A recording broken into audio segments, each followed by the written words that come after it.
Today I'm going to start a new chapter, both in English as well as in social science. And Okay.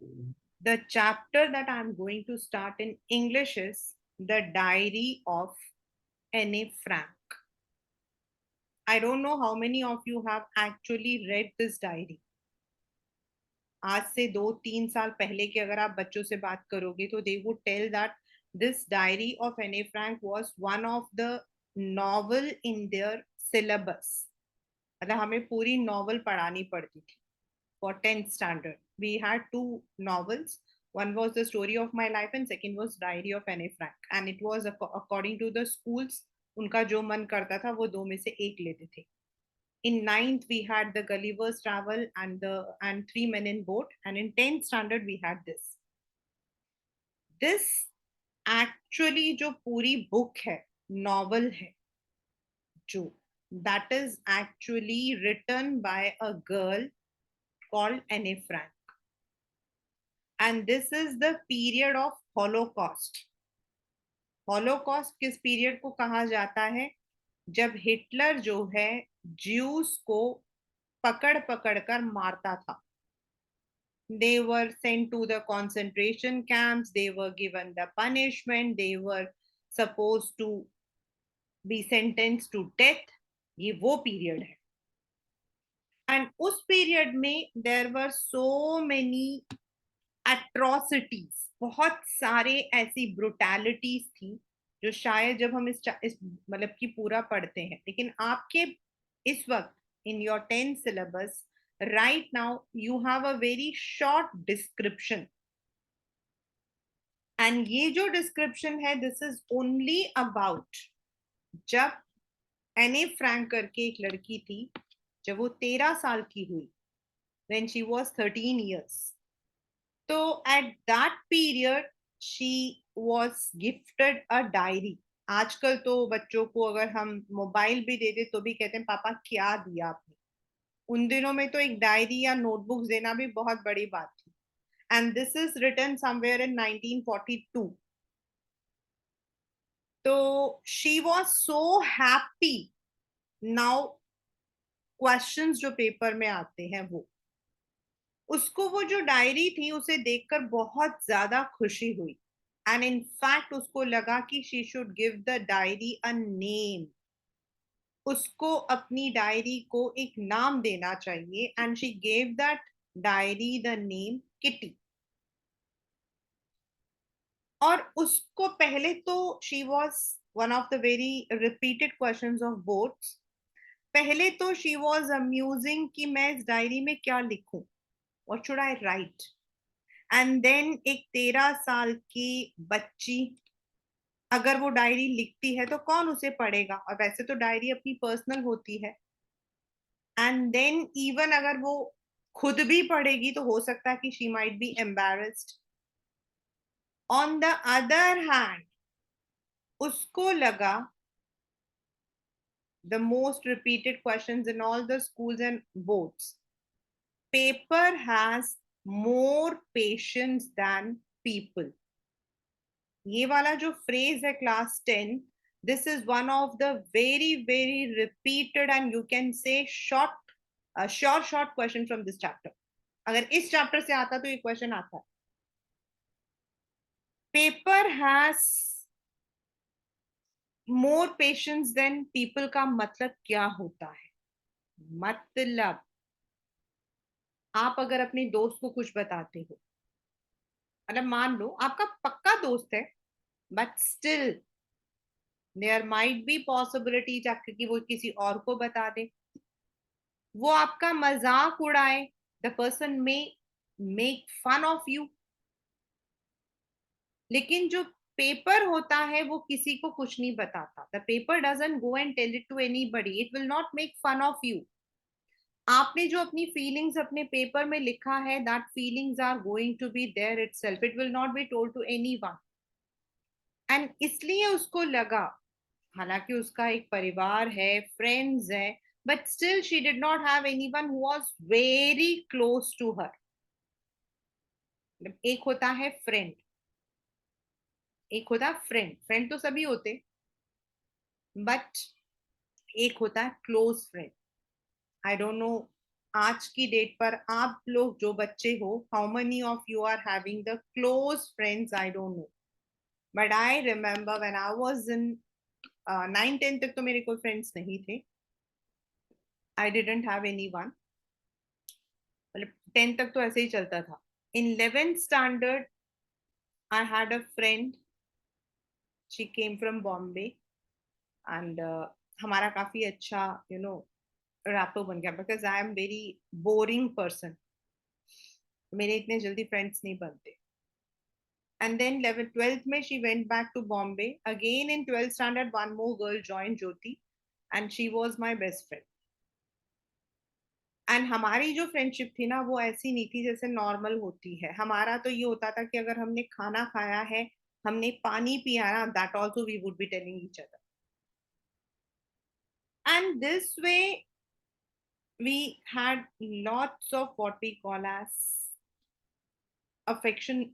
तो यहाँ पर जो any है, she also tells कि उसके friends तो बहुत सारे हैं, but she doesn't have any one who is close, जिसके साथ वो छोटी सी छोटी बातें भी शेयर कर सके. एंड उसको लगता है कि डायरी से बेटर तो उसको कोई दोस्त मिलेगा ही नहीं, क्योंकि वो बात को शेयर भी करेगी and that will not be told to anyone. And in this manner उसने जो है डायरी लिखनी शुरू कर दी. This is your papers question बेटा. Now while she is writing in the diary, वैसे तो जो रियल डायरी जब आप पढ़ते हो, आप में से किसी बच्चे को पढ़ने का शौक है, तो you will see she has written many things about कि being a Jew they were not allowed to go out. Being a Jew they were not allowed to go after 8 o'clock. उनके यहाँ पर येलो स्टार्स होते थे जो ये बताता था कि दे आर ज्यूस. बहुत सारी उन पर पाबंदियां थी. They had lots of restrictions.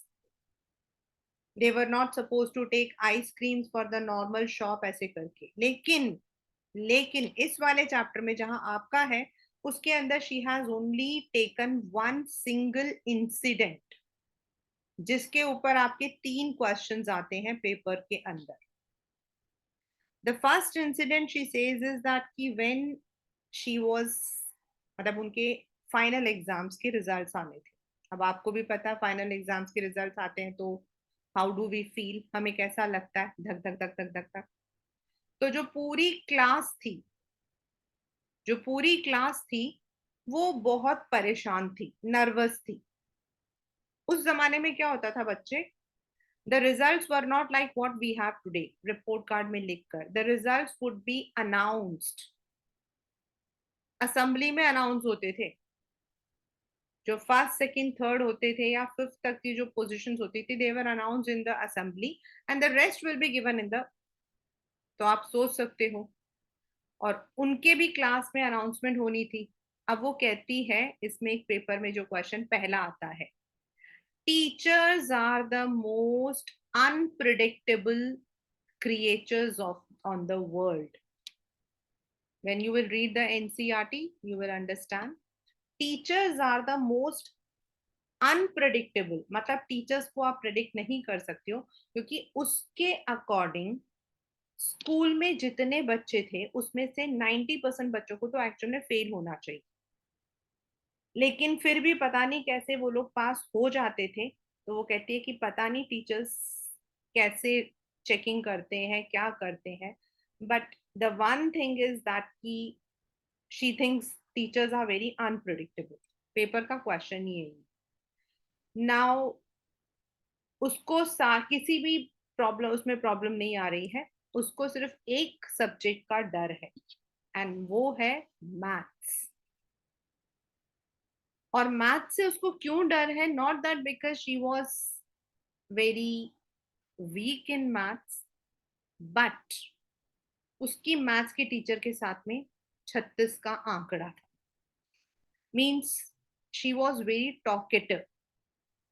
और वो इतनी टॉकेटिव थी कि उसके जो मैथ्स के टीचर थे वो हमेशा परेशान होते थे.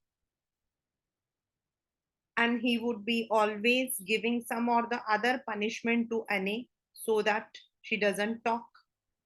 लेकिन वो बातूनी थी. फिर एक दिन क्या हुआ, उसके टीचर ने उसे एज अ पनिशमेंट उसे चैटर बॉक्स, उसको जो है एक एसे लिखने के लिए कहा. एंड द एसे वाज मतलब कि ऑन चैटर बॉक्स. अब उसने जो है अपने मतलब शी वाज वेरी टॉकेटिव, तो उसने अपने बात करने का ना कन्विंस किया कि वो बातूनी है, क्योंकि बच्चों को बात करने का पूरा राइट होता है. एंड सेकेंडली वो अपनी मम्मी के जैसी है, who was also very talkative, who was also a gossip monger, और इसीलिए वो भी बात करती है. मतलब ये उसने अपने बात करने का जो जस्टिफिकेशन दिया, she gave this justification that she is talkative because बच्चे तो टॉकेटिव होते ही हैं, and secondly she was like her mother जो कि खुद भी टॉकेटिव थी. अब टीचर ने उसको पढ़ा एंड ही वाज मतलब कि वो उन्होंने कुछ कहा नहीं, लेकिन उन्होंने उसको सेकेंड बार एक और लिखा, N incorrigible chatter box. Incorrigible का मतलब होता है जो कभी सुधर नहीं सकता. उसने उस पर भी लिख दिया. अब जो टीचर था, and she use to talk, now the teacher was very much irritated. उन्होंने थर्ड टाइम इसको पनिशमेंट दिया, and this time it was quack quack quack करके, मतलब कि she was given. Now she was running out of ideas. अब उसके पास जो है आइडियाज नहीं थे, और उसके टीचर ने दिया था quack quack quack said mister mistress chatterbox. अब उसे समझ नहीं आया कि अब वो क्या लिखे, क्योंकि जितना लिखना था वो लिख चुकी थी. Then she took help from one of her friends. उसकी एक फ्रेंड थी, उससे उन्होंने हेल्प लिया और उसे एक पोयम के फॉर्म में लिखा, और उसमें उसने एक कहानी सुनाई. और वो कहानी थी कि एक स्वैन मतलब डक था, और उसके डकलिंग्स, उसके बच्चे थे, और वो जो बच्चे थे वो बहुत शोर मचाते थे. They always use to quack quack quack quack quack मतलब बोलते थे. और उसके फादर ने एक दिन गुस्से में आकर अपने बच्चों को मार दिया. अब उसने लिखा तो बहुत ही सीरियसली था कि यहाँ पे इसके दो मीनिंग्स हो जाते हैं कि कई बार the parents, the elders are very rude, and दूसरा इनोसेंस को मार देना. अब उसको लगा कि शायद टीचर गुस्सा हो जाएगा, but no, the teacher was not angry. In fact, the teacher took that in a very light mood. उन्होंने उसे बहुत हल्के में लिया. हल्का मतलब in a joke way. And then he read that poem in all the sections. और उसके बाद उसकी उस मैथ्स टीचर के साथ काफी अच्छी ट्यूनिंग हो गई. And in fact, she used to even chat. So this is the chapter that you have in your syllabus from the diary of Anne Frank. Means the incident when she had problem with her maths teacher, and how she had humorously उस मतलब की problem को उसने solve किया था. तो this is, ये मतलब अगर आप डायरी को एक्चुअल में पढ़ते हो तो this is in the very beginning only. So that is the chapter from the diary of Anne Frank. Now I'm taking you to the storyboard, and then I'll take it along with the NCERT.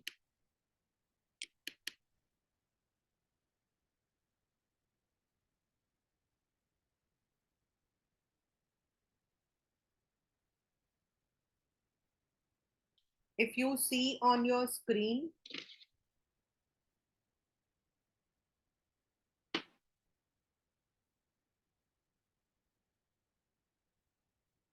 this is the very first, मतलब this is a very simple summary. जब जब आप लोगों को summary समझ नहीं आती तो आप इसको देख सकते हो. Anne Frank received a diary on her 13th birthday, which she named Kitty.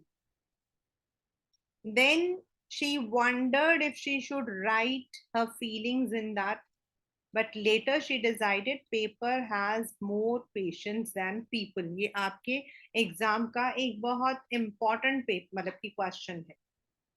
She adds that she has a good family, friends, but वो किसी से क्लोज नहीं थी.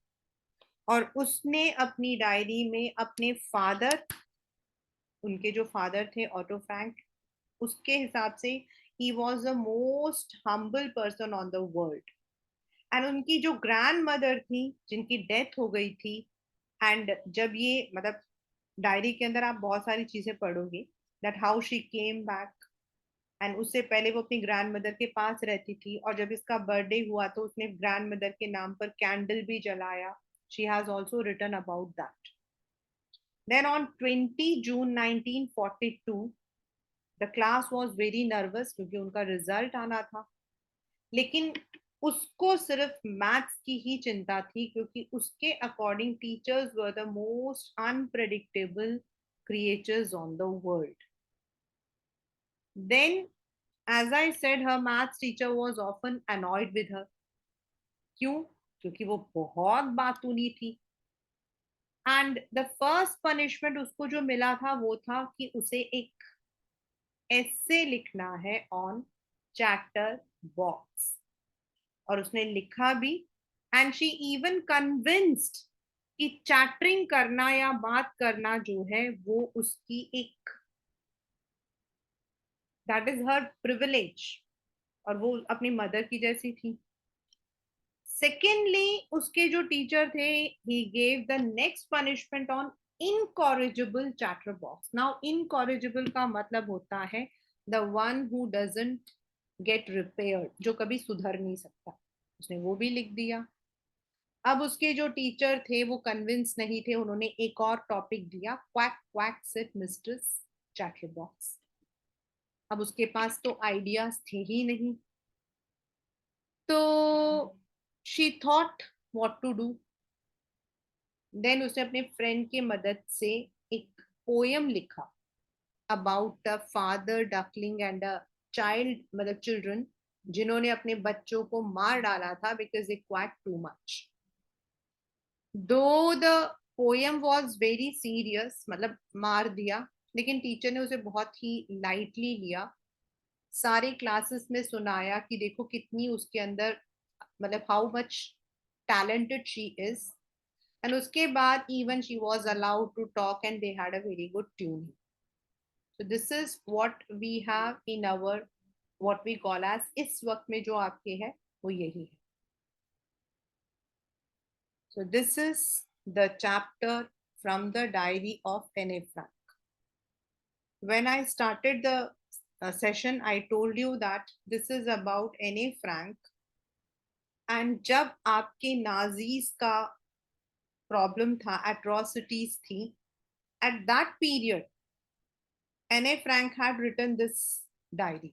And it is said कि ओनली ये जो डायरीज थी, ये जो जर्नल्स थी जो बच गई थी, जिनको जलाया नहीं था, जो छुपे हुई थी, इनके थ्रू ही बाकी लोगों को जो है उस वक्त during the period of Nazis, what ever the brutality happened, उस वक्त में जितनी भी ब्रुटैलिटीज हुई थी वो इनके थ्रू ही पता लगी थी. और अगर हम लोग, क्योंकि एज आई सेड कि this was part of our syllabus 3 years back, 3 साल पहले तो this was part of our syllabus, तो I have read day to day जो उसमें लिखा हुआ है. तो this is when the problems had, उन लोगों को अपने घर से छुपना पड़ा. एंड देन वो जब छुप गए थे जहां पर वो छुपे थे, अब वो जो घर है ना, अगर आप में से कभी कोई भी नीदरलैंड्स की तरफ जाता है, I think it's in Amsterdam, it's in Amsterdam, I always wish कि मैं एम्स्टर्डम जाऊं और वहां पर जाके उसका घर देखूं. Now that is actually a museum. जो वो उसके फादर का ऑफिस था एने फ्रैंक के, एंड उसके पीछे की तरफ जो किसी को पता नहीं था, देयर वाज अ प्लेस जहां ये लोग छुपे हुए थे. बट वेन आफ्टर 2 years, मतलब वहां पर ये लोग थे 4 जने, दैट इज एने फ्रैंक, उसकी सिस्टर मार्गरेट, उसकी mummy papa. Then there was one more family, Van Daan करके, जिनका बेटा पीटर डैन, उनकी मम्मी, उनके papa. And there was one dentist, एक डॉक्टर थे. ये लोग मिलकर वहां रहते थे. लेटर ऑन इनके जो मतलब इनको जो लोग चोरी छुपे आके राशन वगैरह देते थे, उनके through they were betrayed and ये लोग पकड़े गए and they were sent to the concentration camp. It is said that पहले इसकी मम्मी और फादर मदर और सिस्टर की डेथ हुई थी and later on Anne Frank died. अगर आप लोग न्यूज़पेपर पढ़ते हो तो इसके बारे में अभी recently there was a news. कुछ लोगों का कहना था कि she died in February, but अभी recently there was a news that she died somewhere in June. और बाद में जब वो सामान वगैरह निकाला गया था तो उनमें से ये पेपर्स निकले थे जिसको उसके फादर ने एज अ मतलब कि नॉवल पब्लिश किया था in English under the name the diary of a young girl. तो ये उसी में से आपका है जो चैप्टर हम पढ़ने वाले हैं. She actually wanted to become a journalist. मतलब वो हमेशा चाहती थी कि she should become a journalist. When she was alive तो वो चाहती थी. Right. Now let us come to the chapter. I'm going to mark the important points. Kindly note it. Writing in a diary is a really strange experience for someone like me. Now आपके मैंने बताया था आपको कि very beginning में ही आपसे question आता है कि why was she nervous? Not only because I have never written anything, but also it seems to me that later on neither I or anyone else will be interested in the musings of a 13-year-old school girl. मतलब उसका कहना है आज तो मैं लिख दूंगी लेकिन बाद में उसे पढ़ेगा कौन. ना तो मैं पढ़ूंगी और ना कोई और पढ़ेगा. एक 13 साल के बच्चे की डायरी को कोई क्या पढ़ेगा. Oh, well, it doesn't matter. I feel like writing and I have an even greater need to get all the things off my chest. इसका मतलब है to pour out her feelings. To pour out her feelings. मतलब वो अपने दिल में जो भी चीजें रखी थी वो उसे किसी को बताना चाहती थी. और उसको लगा that diary is the best way to express her views. अब आपके पेपर का जो सबसे important, if you look into the 10 years you will find this question everywhere. Paper has more patience than people. And इसको explain करने को आता है and the explanation is that if you tell your feelings to people, अगर आप लोगों को अपनी फीलिंग्स बताओगे हो सकता है वो आपका मजाक उड़ाए, हो सकता है वो आपकी फीलिंग्स को समझे ना, हो सकता है उनमें इतना पेशेंस ना हो कि आपकी प्रॉब्लम्स को वो समझे. But a paper would not say anything because it is lifeless. I thought of this on one of those days when I was feeling a little depressed and was sitting at home with my chin in my hands, bored and listless, wondering whether to stay in or go out. मतलब ये उसने किस दिन बोला था. एक दिन वो काफी डिप्रेस थी, एक दिन उसका मतलब मूड खराब था, घर में बैठी थी, उसने अपने हाथ ऐसे रखे हुए थे और वो सोच रही थी घर में रहूं या बाहर जाऊं. तब उसने ये बात सोची paper does have more patience. And since I'm not planning to let anyone else read this stiff bagged notebook, grandly referred to as a diary, unless I should ever find a real friend. उसने कहा मैं तो अपनी मर्जी से किसी को भी इस डायरी को पढ़ने नहीं दूंगी अनलेस एंड अनटिल कोई मुझे सच्चा दोस्त नहीं मिल जाता. It probably won't make a bit of difference. अगर कोई सच्चा दोस्त मिलेगा उसको ही मैं ये डायरी पढ़ने को दूंगी और else I will not give this diary to anyone. And then she decided to write. Now I am back to the point that prompted me to keep a diary in the first place. I don't have a friend.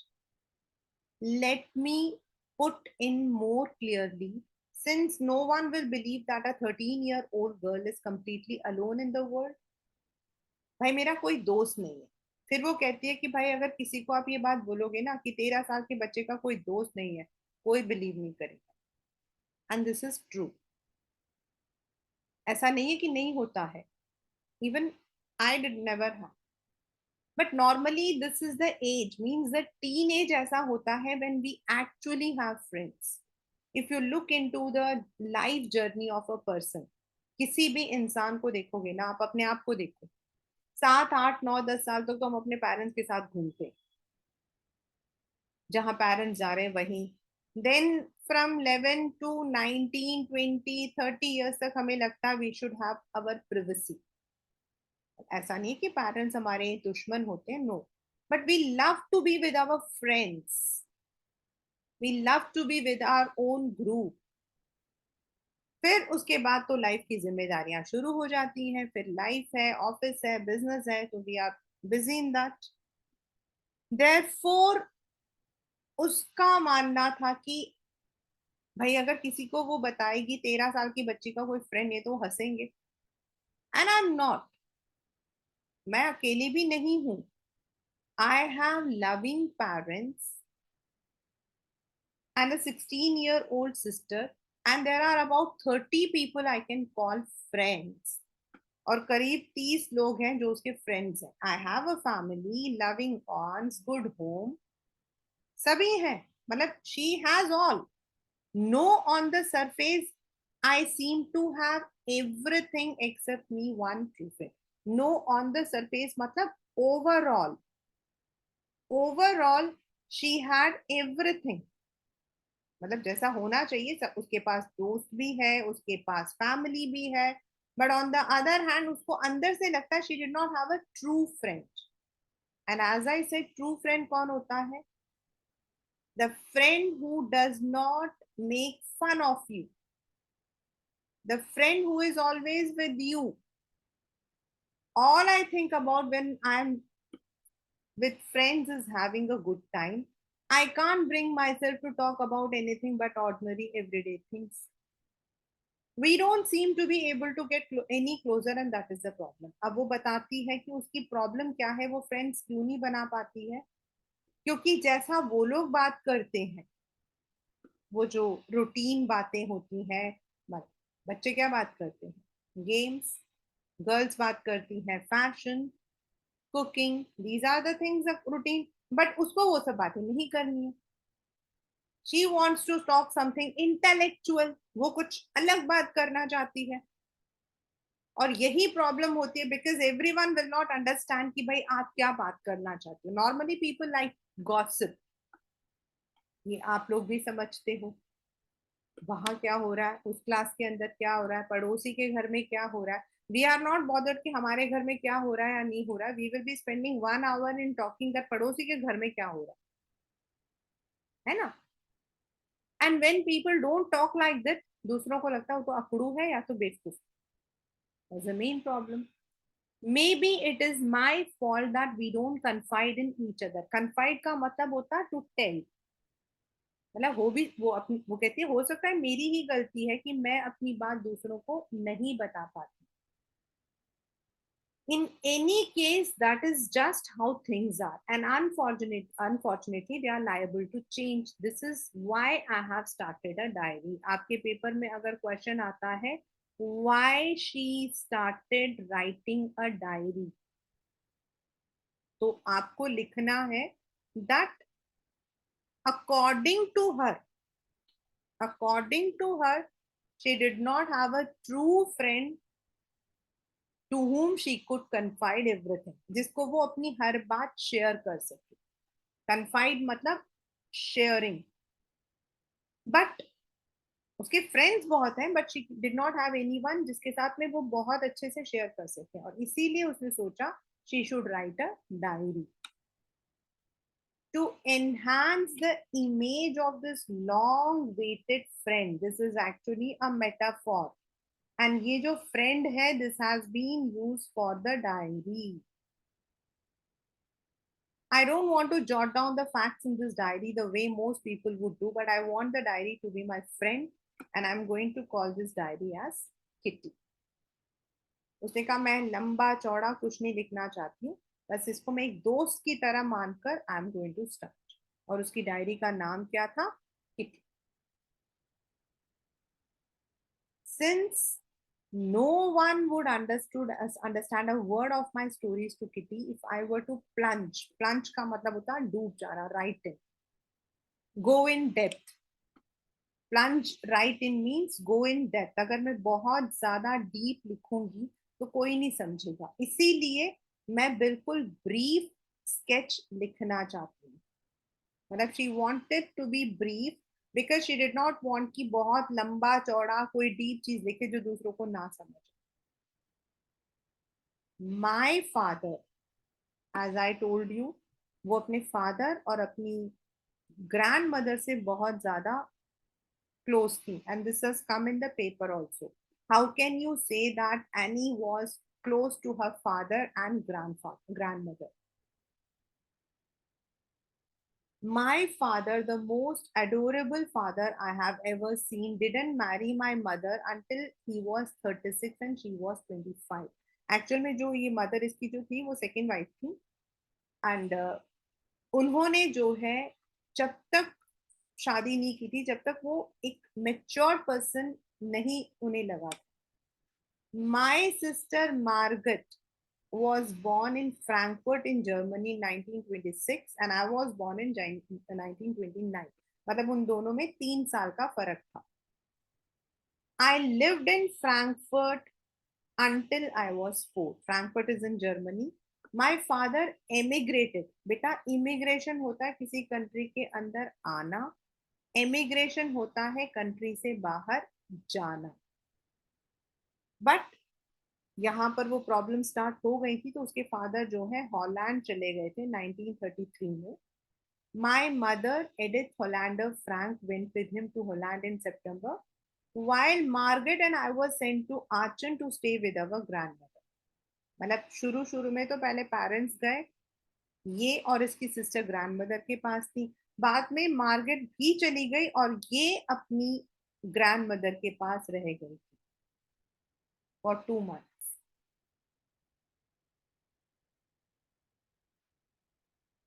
Margaret went to Holland in December and I followed in this February when I was plunked down on the table as a birthday present for Margaret. This मतलब कि ये आपके RTC में आया था. This question came in the RTC. इसका मतलब क्या होता है?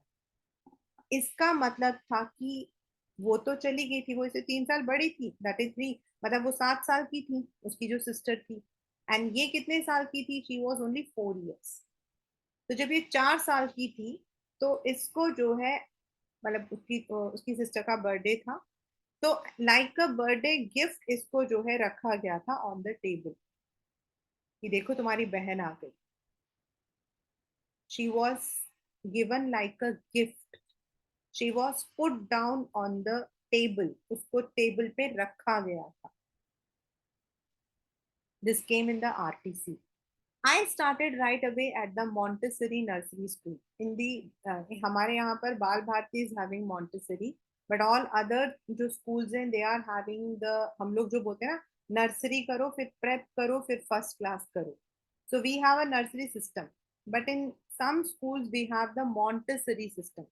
Montessori में क्या होता है? LKG is called as nursery, UKG is your prep and then first second. और उनमें वो लोग जो है राइटिंग पर बहुत ध्यान देते हैं. Montessori actually was a psychologist.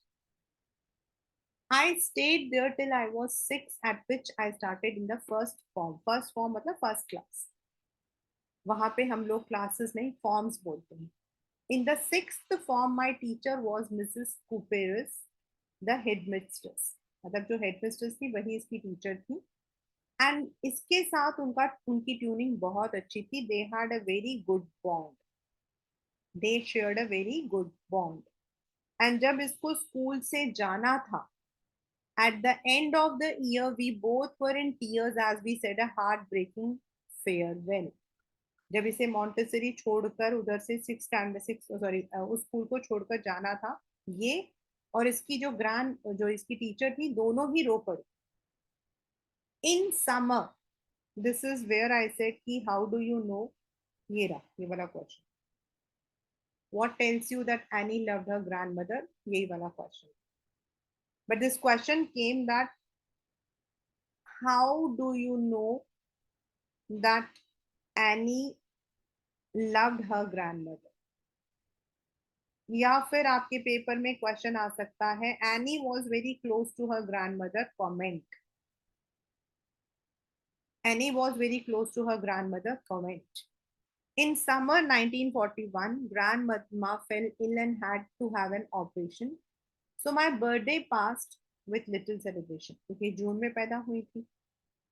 Grandmother died in 1942 January. No one knows how often I think of her and still love her. This birthday celebration in 1942 was intended to make up for the other, and grandma's candle was lit along with the rest. मतलब इसका क्या है, मतलब वहां पर तो the birthday celebrations, the candles have lots of meaning. हमारे लिए तो कैंडल एक फूंक मारना होता है, उनके लिए कैंडल इज सम इम्पोर्टेंस. पिछले साल उसका बर्थडे अच्छे से नहीं मना था, सो इसीलिए इस साल उनके पेरेंट्स ने डिसाइड किया the birthday will be celebrated in a good manner.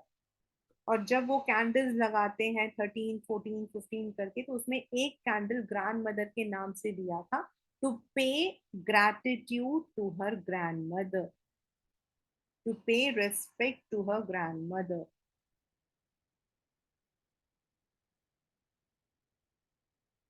The four of us are still doing well, and that brings me to the present date, 20 June 1942, and the solemn dedication of my diary. और ये वो दिन है जहां से उसने अपनी diary का जो एक्चुअल पर्पस है वो स्टार्ट किया. यहां तक जो लिखा है, that is only a brief sketch. वो सिर्फ एक ब्रीफ स्केच था कि उसने मतलब उनके घर में कौन कौन है, मम्मी थी, पापा थे, देन ग्रैंड मदर थी जिनकी डेथ हो गई थी, उनके मतलब कि उसकी एक सिस्टर थी, how they came to Holland, ये लिखा. अब जो लिख रही है, this is actually the starting of diary, that is Saturday 20 June 1942. Our entire class is quaking in its boot. Quaking in its boot का मतलब होता है very nervous, very scared, बहुत डरे हुए थे. Reason is the forthcoming meeting in which the teachers decide who will move up to the next form and who will be kept back. यानी कि कौन पास होगा and कौन फेल होगा. Who will pass and who will fail. As I said that in earlier times, the results were told in the classroom itself.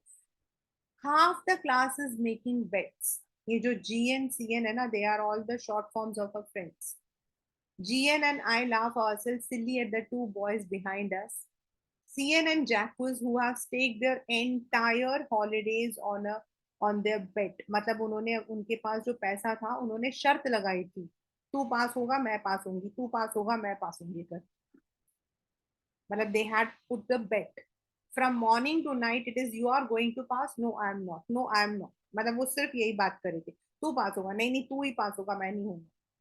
Even G's pleading glances and my angry outburst can't calm them down. मतलब ये दोनों गुस्सा हो रहे थे. जी इसकी friend, वो भी उसको कह रही थी भाई चुप हो जाओ, चुप हो जाओ, लेकिन वो चुप हो नहीं रहे.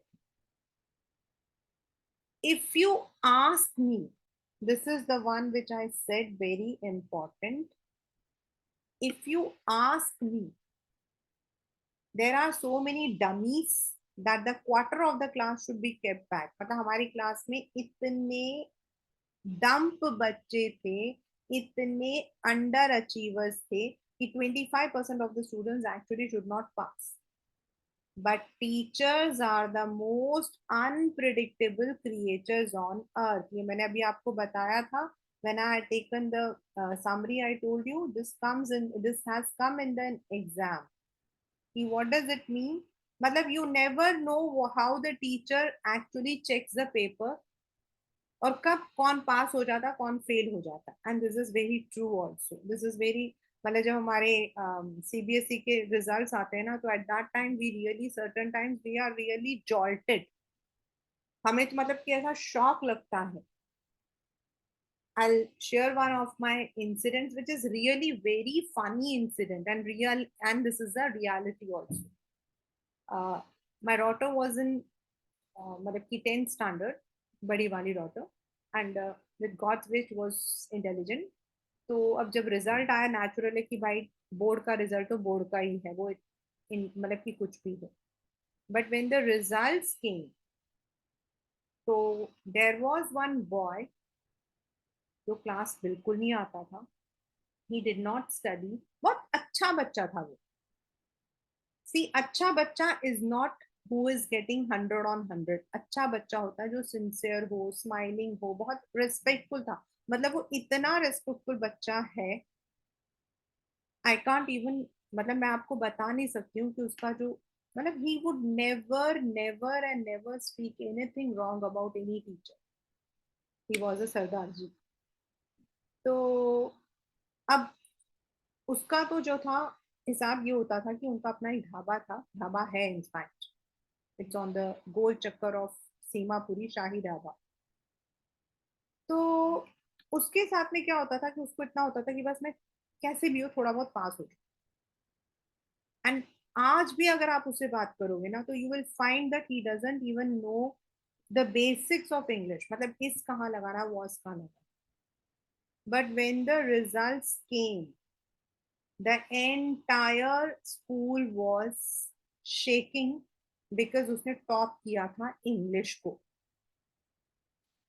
बाकी सब सब्जेक्ट में उसके बिल्कुल 33 नंबर थे, and in English he got 92। And at that period, that is 2008 और 9, 92 मार्क्स आना इंग्लिश में वाज समथिंग लाइक 100 on 100। जब उसने पेपर देख, जब उसने रिजल्ट देखा, तो ही स्टार्टेड क्राइंग। उसने कहा मैं तो 40 मार्क्स का पेपर करके आया था, मेरे 92 कैसे आ गए। Now the teachers understood, actually उसके 29 आए थे, वो जब प्रिंट हुआ रिजल्ट, वो 92 बन गया। And he would himself tell, 92 तो मैं अपने पूरे टोटल बाकी सब्जेक्ट्स के मेरे 92 नहीं है जितने के मेरे इस इंग्लिश में आ गए। और मैं तो उसका बहुत मजाक उड़ाती थी, because I was his teacher in 11th and 12th standard. तो आई वुड बी टेलिंग, मैं उसको हमेशा चिढ़ाती थी, मैं उसे हमेशा बोलती थी okay my English topper, now you will tell. और वो कहता था, और वो इतना अच्छा बच्चा था ना, he would say ma'am please आप मेरा मजाक मत उड़ाओ, आपको पता है ना I don't even know how to write. But he got, that is what teachers are, the most unpredictable. मतलब we never know the results, हमें नहीं पता रिजल्ट्स कैसे आ जाते हैं। There are so many incidents जहां जिस बच्चे को 99 आना चाहिए उस बच्चे के 70s आए हैं, जिन बच्चों के 70s भी नहीं आने चाहिए उनके 99 आए। I am not so worried about my girlfriends and my self. Why she has mentioned here girlfriends is because she had all kinds of friends. We will make it. The only subject I'm not sure is maths. Anyway, all we can do is wait. Until then, we keep telling each other not to lose heart. उसको सिर्फ maths का ही डर था, और इसीलिए बस वो all is well, all is well बस। I get along pretty with all my teachers. There are 9 of them, 7 men and 2 women. मतलब वो अपने सारे टीचर्स के साथ उसका अच्छा ट्यूनिंग था। बट मिस्टर कीजिंग, आपके पेपर के अंदर इनका कैरेक्टर स्केच लिखने को आ सकता है class 10। You may have the character sketch of mister Keesing. Mister Keesing उसके मैथ्स के टीचर थे। He was the old foggy, मतलब थोड़े old fashion, you know, discipline kind. He was annoyed with me for ages, मतलब for a long time, for a long time. And क्यों थे? Because I was talkative. I talked so much. After several warnings, he assigned me extra homework, an essay on the subject, a chatterbox. अब इसको समझ नहीं आया, what can you write? I would worry about that later. उसने क्या किया, उसने अपने चैटर बॉक्स को अपने नोटबुक में लिखा, बैग में डाला, और शाम को शांत हो गई। That evening, after I had finished the rest of my homework, the note about the essay caught my eye. I began thinking about the subject while chewing the tip of my mouth, I think fountain pen ko. Anyone could ramble on and leave big spaces between the words, but the trick was to come up with convincing arguments to prove the necessity of talking. वो कहती है कि कोई भी जो है कुछ भी लिख देगा. Ramble on leaving मतलब can write unnecessarily, बड़ा बड़ा लिखे. लेकिन मैं चाहती थी I should write something which is convincing, जिससे कि टीचर convince हो जाए. I thought and suddenly I had an idea. I wrote 3 pages. उसने 3 पेजेस का एसे लिखा. Mister Keesing had assign me and was satisfied. अब उसने क्या लिखा अपने आर्ग्यूमेंट में, आपके क्वेश्चन मतलब उसने अपने आर्ग्यूमेंट में क्या लिखा? That talking is a students trait. Trait मतलब उसकी क्वालिटी. ट्रेट मतलब quality. And that I would do my best to keep it under control. But I would never be able to cure myself of the habit since my mother talked as much as I did, if not more, and there is not much you can do about the inherited traits. उसने कहा एक तो बच्चों में बात करने की जो आदत है वो एक क्वालिटी है, वो तो बच्चों में होती है. बट दूसरी जो क्वालिटी है वो है कि मैंने इसे जो है अपनी मम्मी से इनहेरिट किया है. That I have got it from my parents. और इसको मैं कुछ नहीं कर सकती हूँ क्योंकि ये तो नेचुरल है. Mr. Keesing had a good laugh at my arguments, but when I proceeded to talk my way through the next lesson, he assigned me a second essay. Sir ने पढ़ा, स्माइल भी किया, हंसे भी, लेकिन उन्होंने फिर से पनिशमेंट दे दी जब वो दोबारा बात कर रही थी तो. और इस बार दिया an incorrigible chatterbox. An incorrigible मतलब that cannot be corrected. इसने वो भी लिख दिया. I handed it on, and Mr. Keesing had nothing to complain about for 2 whole lessons. However, during the third lesson, he would have finally had enough. Anne Frank, as punishment for talking in class, write an essay, quack, quack, quack, said Mistress Chatterbox. 3 classes तक तो इसको कोई punishment नहीं मिला, बस फिर दोबारा से इसको पनिशमेंट मिला. और इस बार जो इसका टाइटल था वो ये था, द क्लास रोड. रोर्ड मतलब लाफ लाउडली. यहाँ पे रोरिंग जो है वो लॉयन वाला नहीं है, यहाँ पर है लाफ लाउडली. क्योंकि आपको पता है ना, क्लास 10 आपके क्वेश्चन आता है ना आपके पेपर में, use the sentence in the same manner as it has been used in the passage. तो यहाँ रोर्ड मतलब जोर से हंसना.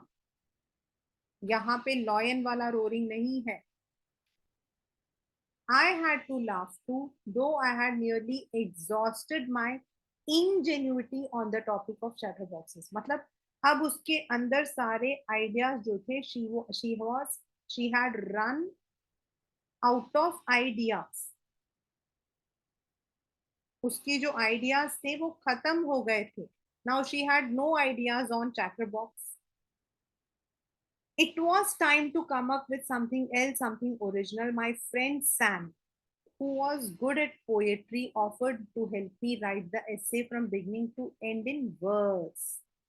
उसने इसको जो है एक आइडिया दिया to write it in a poetic form. Verse मतलब poetic form, not in the essay form. And I jump for joy. Jump for joy मतलब she was very happy. Mr. Keesing was trying to play a joke on me with this ridiculous subject, but I would make sure the joke wasn't him. इसने मन ही मन में सोचा, अच्छा तुम मुझे मतलब मुझ पर जोक डालना चाहते हो, मेरा मजाक उड़ाओगे, अब देखना तुम्हारा मजाक उड़े. मतलब ऐसा उसने मन में सोचा. I finished my poem. It was beautiful. It was about a mother duck and a father swan with 3 baby ducklings who were bitten to death by the father because they quacked too much. और story क्या थी? एक father और एक mother थे, उनके 3 बच्चे थे, लेकिन उन तीनों बच्चों को उसके फादर ने मार दिया था क्योंकि वो लोग बहुत बोलते थे. As I said, the story has 2 meanings. One is killing the innocents. एक है killing the innocents और दूसरा unnecessary punishment. एंड दूसरा जो इसका मीनिंग है वो है अननेसेसरी पनिशमेंट. मतलब बच्चे अब बोलेंगे ही बोलेंगे, भैया बच्चे नहीं बोलेंगे तो क्या हम बोलेंगे? It's very natural. But if we beat them because they talk too much, that's not right, na? Luckily, Mr. Keesing took the joke the right way. मतलब he did not, he was not offended. वो गुस्सा नहीं हुए. He was not offended. वो गुस्सा नहीं हुए.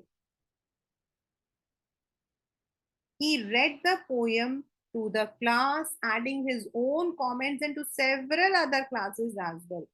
सिर्फ उन्होंने उसको मजाक में नहीं लिया, उन्होंने उसे पढ़ा, अपने कमेंट्स भी दिए, उसकी तारीफ भी की और बाकी बच्चों बाकी क्लासेस में भी सुनाया. I have been, since then I have been allowed to talk and haven't been assigned any extra homework. On the contrary, Mr. Keesing is always making jokes these days. मतलब इसके बाद से टीचर उनके साथ में मजाक करने लग गया. Now the teacher changed his attitude. He understood that children have to be tackled in some manner. मतलब it's not that it's not necessary, but certain times there is a very hairline difference between discipline and indiscipline. बात करना indiscipline नहीं होता है, but to disturb while a teacher is teaching or offending the teacher, breaking the rules is indiscipline. So, this is the chapter from the diary of Anne Frank.